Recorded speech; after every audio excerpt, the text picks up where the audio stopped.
chaotic week amongst the participant chasers. Yeah, before I pop this list up, I just have a statement to make for all of the people that were on my list last week. Only one of you survived, and it wasn't because one of you wasn't bad. You weren't terrible, but you weren't great at all. The other one, well, congratulations on your career record, but your game against Auburn was not great. So there is one still remaining from my list last week, and I did also say last week that I would eventually admit when I felt wrong about a certain individual. So without further ado, let's talk about that individual for all of 10 seconds. Yes, I have Carson Beck here. He's here. He's a Heisman Trophy candidate. Absolutely. We're moving on. Number two, Ty Simpson. As you just mentioned, Ty Simpson has come back and you know what they're doing at Alabama has been impressive. And despite the loss to Florida State, which doesn't look that bad anymore, despite that, he still looks good. He is slinging the rock all over the place. This isn't the Alabama teams like A.J. McCarron had, where somehow he was a Heisman Trophy candidate when he handed the ball off 27 times. Never will understand that. But Ty Simpson is a legitimate quarterback. He can run, he can throw, he can diagnose defenses, which I think is a more impressive part. He's a more dynamic quarterback than I've seen for Alabama in a while. And I don't consider Tua to be a dynamic quarterback. I think he was a good college quarterback. Jalen was a good college quarterback, but they're not dynamic in their ability to read defenses. Maybe Jalen was a little more so polished in reading, but he didn't have the polish and the arm talent like Ty Simpson does. And this is something unique for Alabama. So it's been a long time since I've seen an Alabama quarterback who can sling the rock like this. And it is impressive to watch, honestly. And then also watching him escape the pocket. It's refreshing for once to see an Alabama quarterback move around and not be a statue back there. So Ty Simpson is up there for me at number two. As I mentioned, Carson Beck at number three. And at number one, this is the only one that remains, is Dante Moore. He continues to show why he's that good. The game against Penn State, it just shows you how good he can be. I think it's easy to want to write somebody off in a close double overtime game where, yeah, you got a mistake at the end, but you were bailed out by your own defense. Sure, maybe people want to harp on him for that, but what about the other, the other overtime or the other 4 quarters of play where he looked really good? Oh, what about the previous 3 games in the season? Looked pretty good too. Yeah, Dante Moore still is, to me, number one until proven otherwise. Marcel Reed is still in an honorable mention category here, as is Fernando Mendoza.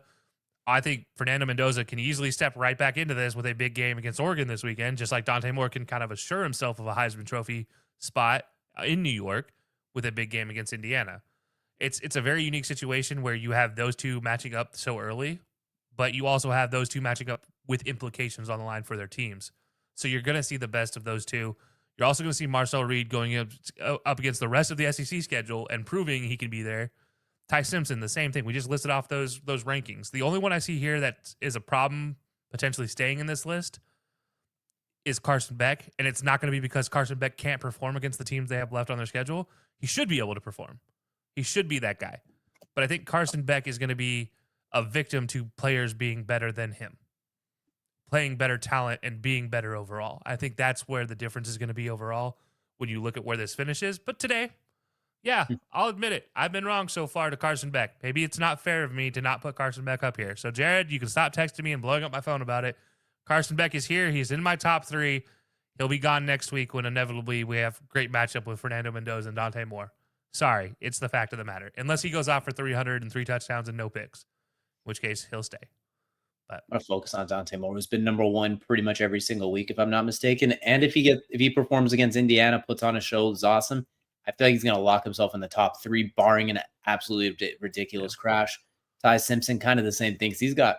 You got some opponents coming up where you can really stamp yourself, especially if, like, we think Alabama's kind of started to click for him a little bit. Like the light switch seemed to flip. Like last year, it flipped off after the Georgia game. Maybe this Georgia game flipped it back on. So there's a lot there that's very interesting with them. And Carson Beck, as you mentioned, I think he might have to overperform a little bit just because of the schedule differences. And there are guys like Jeremiah Smith that are on this. Marcel Reed, we're not talking about. John Mateer, if he comes back and isn't gone for 5 weeks, we'll see. But he was probably ruled out for now with the conveniently timed hand injury. We'll see. There are still guys like Arch Manning could potentially get himself in there. The numbers are starting to bounce back. Maybe he does it against some good opponents. There's CJ Carr is making a move. He was actually listed as the biggest mover by lines so far He's now in the plus 2000s away from where I think he was like plus 5,500 going into last week. So like Jeremiah Love, also Notre Dame guy. I would say those two have made the biggest push. They're both like plus 220 or 2,200 plus 2,300.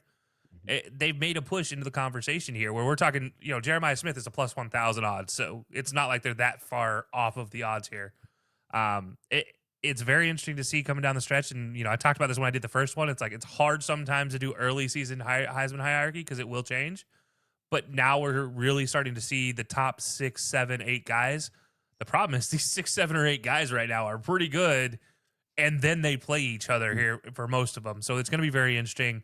And like you said, Carson Beck is probably the odd man out in all of those situations because he's not going to be playing a Ty Simpson. He's not going to play a Dante Moore. He's not going to play a Fernando Mendoza.